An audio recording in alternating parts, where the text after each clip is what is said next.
Hi friends. आज हम extra marital affair के कॉन्सिक्वेंसेस और इससे रिलेटेड लॉ के बारे में बात करेंगे। अभी रिसेंटली कर्नाटका हाई कोर्ट ने एक चौंकाने वाली जजमेंट पास की है, जहां पर कर्नाटका हाई कोर्ट ने ये बोला है कि वाइफ अपने हस्बैंड की सुसाइड के लिए लायबल नहीं हो सकती अगर सुसाइड नोट में उसने ये लिखा है कि मैं अपनी वाइफ के एक्स्ट्रा मैरिटल के कारण सुसाइड कर रहा हूँ। देखिए, यहाँ पर ट्रायल कोर्ट ने वाइफ को और उसके जो भी एक्स्ट्रा मैरिटल अफेयर जो लड़का था, उन दोनों को इस मामले के अंदर, अबेटमेंट के मामले के अंदर कन्विक्ट करा था। लेकिन कर्नाटका हाई कोर्ट ने इस फैसले को पूरा ही पलट दिया है और ये बोला है कि इस तरीके से वाइफ को उसके इलिसिट रिलेशनशिप होने के कारण कन्विक्टेड नहीं किया जा सकता।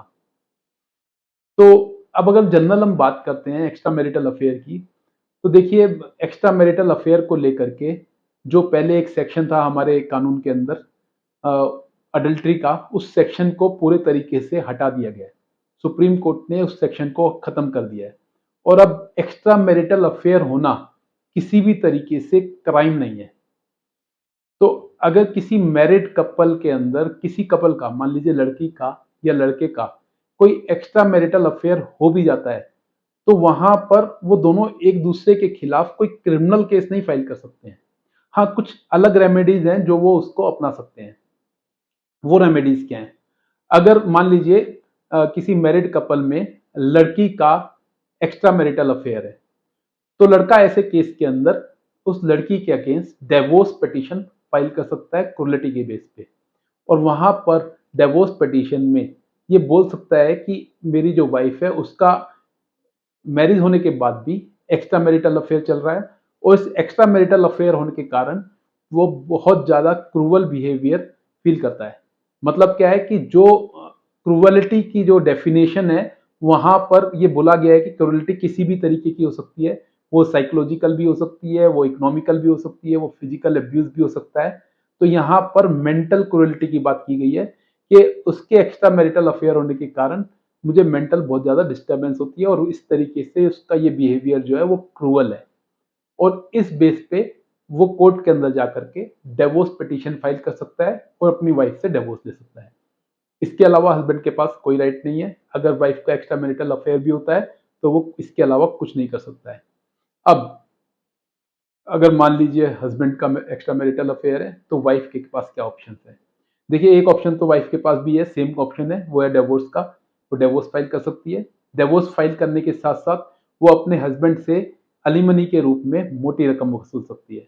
मोटी रकम से मेरा जो मतलब है वो यही है कि जितना भी हस्बैंड के पास पैसा है, जो भी उसकी असेट्स हैं, वो उसके अंदर एक परमानेंट अलीमनी के रूप में उसमें से हाफ ऑफ शेयर मांग सकती है। इसके अलावा वाइफ अगर डिवोर्स पिटीशन की तरफ नहीं जाना चाह रही है, तो वो डोमेस्टिक वायलेंस पिटीशन का भी सहारा ले सकती है। और डोमेस्टिक वायलेंस जो 2006 के अंदर एक लॉ बना था, डोमेस्टिक वायलेंस अगेंस्ट वुमन, इसको यूज करके मजिस्ट्रेट कोर्ट के सामने कंप्लेंट फाइल कर सकती है और उस कंप्लेंट के अंदर हस्बैंड के खिलाफ सर्टेन रिलीफ ले सकती है।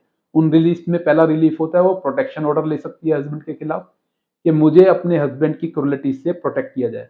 मतलब कई बार ऐसे भी लड़के होते हैं, बाहर उनका एक्स्ट्रा मैरिटल अफेयर चलता है और घर में आकर के वाइफ के साथ मारपीट करते हैं। तो वहां पर वो डोमेस्टिक वायलेंस एक्ट को अपना करके वहां पर प्रोटेक्शन ऑर्डर ले सकती है, रेजिडेंस ऑर्डर ले सकती है। कई बार हस्बैंड ऐसे में आकर के एक्स्ट्रा मैरिटल अफेयर करके अपनी ही वाइफ को घर से बाहर निकाल देते हैं और जो उनका एक्स्ट्रा मैरिटल अफेयर होता है, बाहर की लड़की से अफेयर होता है, उसको घर लाने की कोशिश करते हैं। तो ऐसी कंडीशन में रेजिडेंस ऑर्डर भी ले सकते हैं डोमेस्टिक वायलेंस एक्ट के केस के अंदर। इसके अलावा मॉनेटरी रिलीफ ले सकते हैं और मेंटेनेंस भी ले सकते हैं। अगर हस्बैंड प्रॉपर तरीके से उस लड़की को, उस वाइफ को मेंटेन नहीं कर रहा है, उसकी फाइनेंशियल नीड्स को पूरा नहीं कर रहा है, तो वहां पर मेंटेनेंस ऑर्डर भी ले सकते हैं। तो इस तरीके से एक्स्ट्रा मैरिटल अफेयर होने पर वाइफ कोर्ट के दरवाजे खटखटा के बहुत सारे सर्टेन रिलीफ ले सकती है। तो दोस्तों, कर्नाटका हाई कोर्ट ने जो ये बोला है कि अगर हस्बैंड ने सुसाइड कर लिया है वाइफ के एक्स्ट्रा मैरिटल अफेयर होने पर, तो वो उसको इस मामले में, अबेटमेंट के मामले में कन्विक्ट नहीं कर सकती। तो आपका इस जजमेंट के ऊपर क्या टेक है, आपका इसके ऊपर क्या कहना है, कमेंट बॉक्स में लिख करके जरूर बताइएगा। आने वाले समय में मैं और भी जजमेंट्स के बारे में आपसे डिस्कस करूंगा।